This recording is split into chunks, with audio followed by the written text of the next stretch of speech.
Hello everyone, it's Melanie here with Vintage Hill Studio. I'm so glad you joined me today for this fun fold hidden pocket card.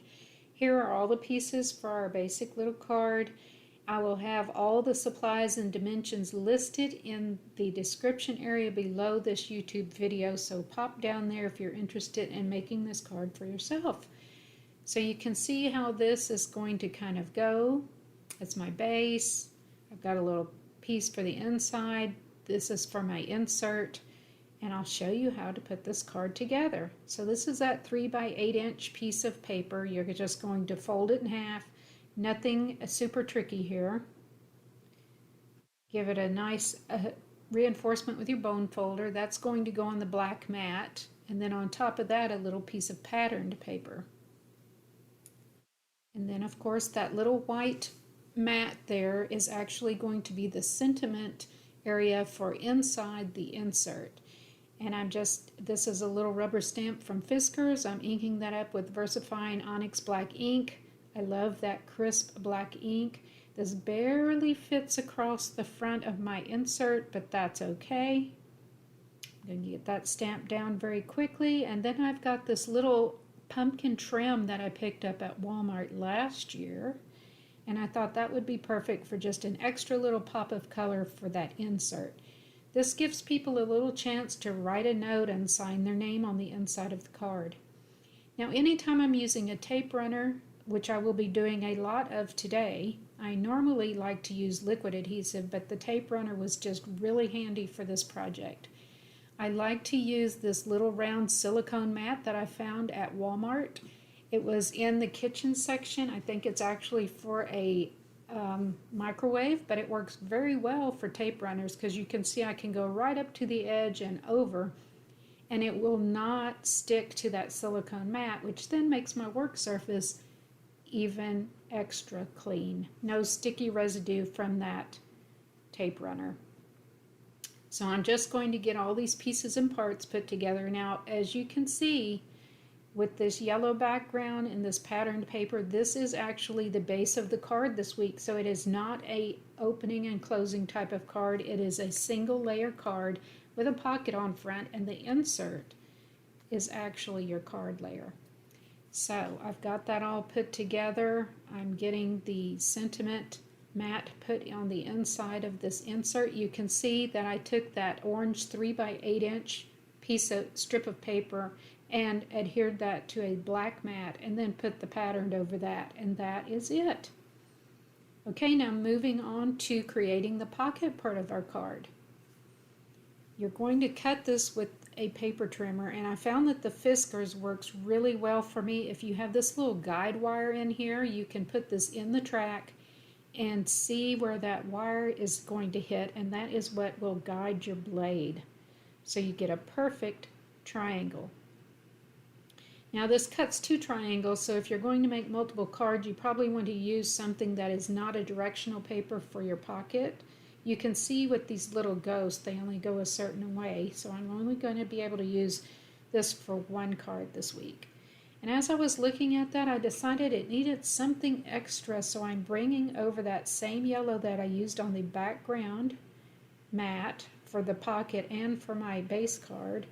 And I'm going to give myself a little strip there along the top. I think that makes it sets it off a little better from that whole background and from my insert. So I'm just going to trim away all the excess here. I will glue those 2 pieces together there in the corner later. And this will create the pocket. So I'm just going to go around that edge that I already have from the mat when I originally cut this. Get this cut down very quickly, and then this will be put on the front of our card. So to do that, I am going to bring over some score tape. This red score tape is extra strong, and I only want to do it down the right side and along the bottom. So of course you want to leave that angular side open because that is what creates the pocket here on the front of your card.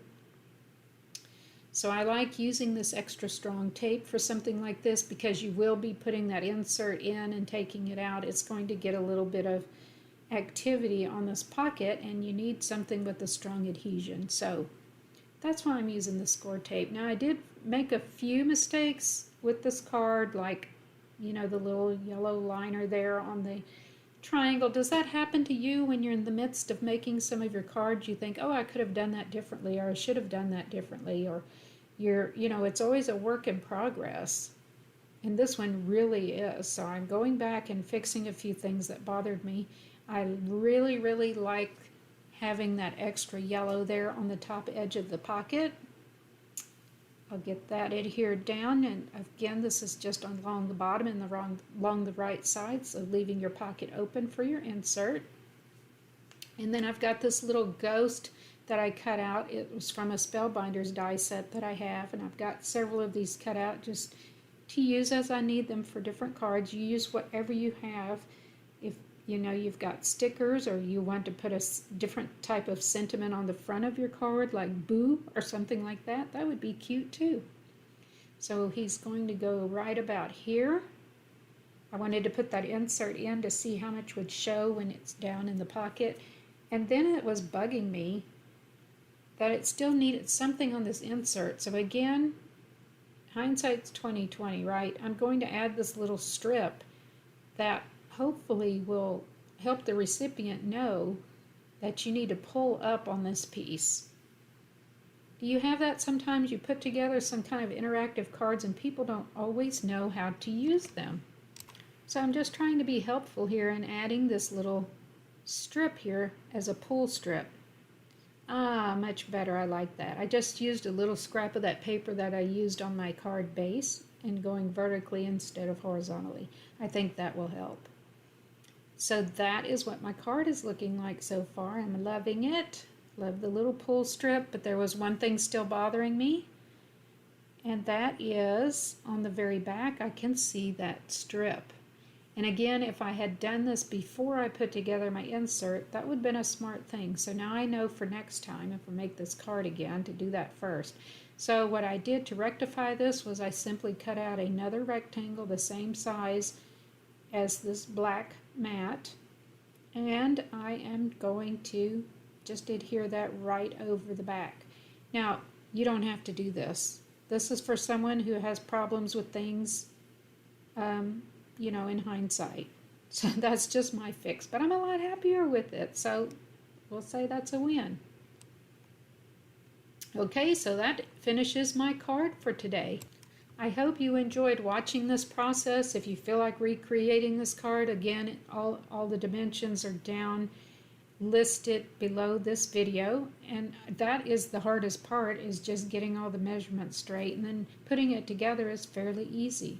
So I thank you for stopping by to visit today. If you're new to the channel, I'd love to have you as a new subscriber. Feel free to leave me comments, and I hope to see you again next week. Happy crafting, everyone!